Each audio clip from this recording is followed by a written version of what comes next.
Hello friends, welcome back to my channel আর new video. নতুন একটা ব্লগে তোমাদের সবাইকে স্বাগত। তো আমি আজকে এসেছি বাঁশবেড়িয়ার কাছে হংসেশ্বরী মন্দিরে। অনেকের কাছে এটা পরিচিত। এই হংসেশ্বরী মন্দিরে আমরা এসেছিলাম কল্যাণী থেকে।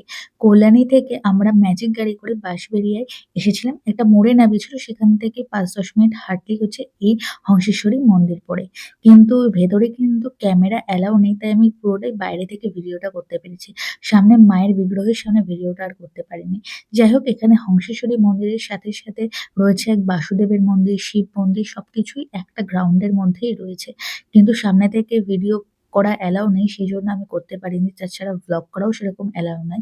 সেজন্য আমি অল্প, অল্প করেই করেছি। তো দেখে নাও আমরা কে, কে এসেছি। অনেকে মিলেই আমরা এসেছি। প্রায় ৯ জন মতো আমরা এসেছি।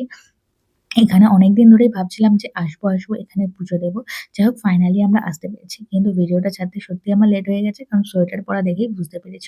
আর যাই হোক, এখানে এই মন্দিরটা খোলা থাকে সকাল ৭টা থেকে ১২:৩০ অবধি, আর বিকেল বেলা ৪টে থেকে ৭টা অবধি। আমরা বিকেল বেলাতেই এসেছিলাম। চলো, মন্দিরটা তো আমাদের ঘোরা হয়ে গেছে। আর তাছাড়া মন্দিরের বাইরে প্রতিদিনই এরকম একটা মেলার মতো বসে। সেখানে অনেক জিনিস কিনতে পাওয়া যায়। এছাড়া পুজো দেওয়ার জন্য ডালাও কিনতে পাওয়া যায়। তাছাড়া রয়েছে প্রচুর খাবারের দোকান। কি বলবো?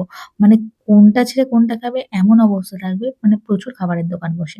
তেমনই আমরা এরকম একটা ফুচকার দোকানে এসেছি, যেখানে শুধু ফুচকা নয়, বিভিন্ন ধরনের চাট, আলু কাবলি সমস্ত কিছুই পাওয়া যায়। যাই হোক, আমরা ফুচকা খাচ্ছিলাম, আর ফুচকার টেস্টটা সত্যি খুব ভালো ছিল। আমার আপাতত খেয়াল নেই যে ৳১০ য় কটা দিয়েছিল। I think ৳১০ য় ৪ টে বা ৫ টা দিয়েছিল। কিন্তু তার টেস্ট এখনো মুখে লেগে আছে। মানে সত্যি খুব ভালো খেতে ছিল। আর প্রত্যেকটা দোকানই এখানে নিরামিষ ছিল। মানে ফুচকার দোকানগুলো নিরামিষ ছিল। তো ফুচকাগুলো সত্যি খুব ভালো ছিল। এছাড়া ফুচকার দোকানের পাশাপাশি মোমোর দোকান ছিল, চায়ের দোকান ছিল। এছাড়া অনেক আরো দোকান ছিল।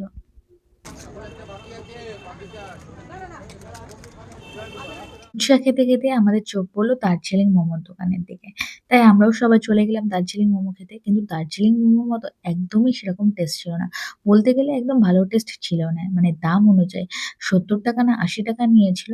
তো সেই অনুযায়ী মানে মোমোর টেস্ট একদমই ভালো ছিল না। স্যুপটাও বলছিল চিকেন স্যুপ, কিন্তু চিকেন তো আমরা খুঁজেই পাইনি, একদমই পাতলা ছিল। যাই হোক, তোমাদের আমি এটা রেকমেন্ড করব, যদি এই মন্দিরে এখানে যাও, তো অন্তত এই মোমোটাকে এভয়েড করো। মোমোটা ভালো ছিল না। তো হতে পারে সেদিনের জন্য হয়তো ভালো ছিল না। তো তোমরা একবার ট্রাই অন্তত করে দেখতে পারো। কিন্তু আমাদের মোমোটা একদমই ভালো লাগেনি। চলো দেখা হচ্ছে নেক্সট ভিডিওতে। Till then tata.